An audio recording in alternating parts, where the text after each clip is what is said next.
इतिहास आहे मी असं मानतो. मी त्याच्याकडे अध्यात्माच्या दृष्टीने बघतो. आपल्यासाठी आज ते भक्तिभावाचे पूजनीय ग्रंथ आहेत, आज रामललाचं इतकं सुंदर मंदिर होतं, हे सगळं आहे. पण याच्याकडे आपण इतिहास म्हणून बघितलं पाहिजे. मी जेव्हा प्रभू रामचंद्रांकडे बघतो तेव्हा देवघरात पुजताना मला जितका आनंद होतो तितकंच मला रामाची लंकेवरती स्वारी म्हणजे या भारतवर्षानं केलेलं पहिलं परराष्ट्र आक्रमण आहे हे माझ्या लक्षात येतं. लंका हा परकीय प्रदेश आहे ना, आणि या प्रदेशाने म्हणजे भारताने केलेलं यशस्वी पहिलं परराष्ट्र आक्रमण म्हणजे रामाने केलेली लंकेवरची स्वारी नाही का? आपण त्याच्याकडे त्या दृष्टीने बघतो का? आणि तीही आपण स्वतःहून केलेली, स्वतःहून नाही. गंमत बघा काय परफेक्ट आहे. आता आम्ही अयोध्येला जाणार होतो रामायण सांगायला, किती परफेक्ट गोष्टी आहेत. मी तुम्हाला गंमत सांगतो. अयोध्येचे युवराज फक्त दोन आहेत, राम आणि लक्ष्मण. बाकी सगळी जी सेना आहे, बाकी सगळं जे सैन्य आहे त्या अयोध्येचा एकही सैनिक नाही. अयोध्येचा राजा अयोध्येत राज्य करतोय आणि राम आणि लक्ष्मण दोन अयोध्येचे युवराज, दोन अयोध्येचे राजकुमार एका परक्या मुलकावरती स्वारी करतायत आणि ते स्वारी करताना स्वतःच्या मुलगातला एकही सैनिक नाही. किती विलक्षण आहे त्यांची बुद्धिमत्ता. त्यांनी सगळ्यांनी पूर्णपणे जो दक्षिणेपर्यंत प्रवास केलाय, उत्तर दक्षिण प्रवासामध्ये जे काही राजे आलेले त्या सगळ्या राजांची मदत घेतली. दुसऱ्या राज्याचे सैनिक वापरून स्वतःचं राज्य बळकट करायचं आणि परत दुसऱ्या राष्ट्रावरती स्वारी करायची. रामाने आपल्या पुढे परराष्ट्र नीतीचा किती उत्तम आदर्श घालून दिलाय बघा. त्यामुळे आध्यात्मिक ग्रंथांमधून आपण हे बघितलं पाहिजे, हे लोकांना सांगितलं पाहिजे.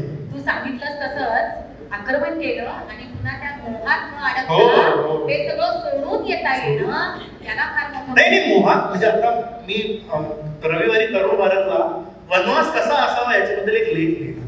या सगळ्या प्रकरणात म्हणलं ते मांसाहार शाकाहार हे जाऊ द्या, पण त्याच्या पलीकडे एखादा व्यक्ती वनवासाला गेला, वनवास कसा असावा याच्याबद्दलचे मनुस्मृतीने काही धर्मदंड घालून दिलेले. 2 मिनिटात मी हा मुद्दा सांगतो या विषयाच्या ओघामध्ये आलाय म्हणून. मी त्या लेखाला शीर्षक असं दिलं होतं की आदर्श वनवास प्रभू रामांचाच. तो का? आपल्याकडे 3 वनवास मंजुषात एक प्रसिद्ध आहे. पांडवांचा वनवास, रामाचा आणि नलराजाचा वनवास. आता पांडवांच्या वनवासाची महाभारताची उदाहरण आहेत ना, त्यात तर पांडव ऋषींच्या संपर्कात असायचे, मग त्या ऋषींच्या पंक्ती उठायच्या, ही सगळी वर्णन आहे. त्याच्यामुळे पांडवांचा वनवास एका दृष्टीने बऱ्यापैकी सुसह्य होता, सुखद होता. नलराजाच्या बद्दलची गंमत अशी की त्याला सांगितलेलं होतं तर ती अटक अशी होती की याला जर कोणी मदत केली तर त्याच्यावरती आम्ही कारवाई करू, त्याच्यामुळे त्याच्या वनवासाच लावू द्या.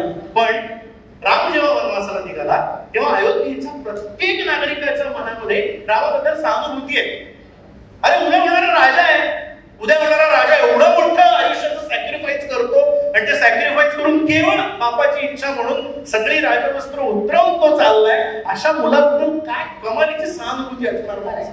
सगळ्या अयोध्येमध्ये सहानुभूती आहे. तर लक्ष्मण तर म्हणाला होता ना, काय म्हणाला होता लक्ष्मण की कशाला त्याला जिवंत, त्या बापाला आपण राज्यावर खाली खेचू आणि तुला राजा करू. मी तुम्हाला गंमत सांगतो, एकच मिनिट.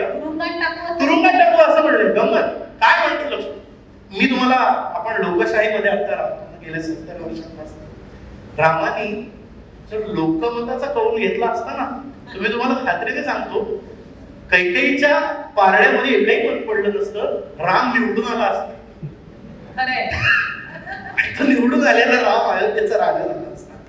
पण रामचरित्र आपल्याला काय शिकवतो मित्रांनो?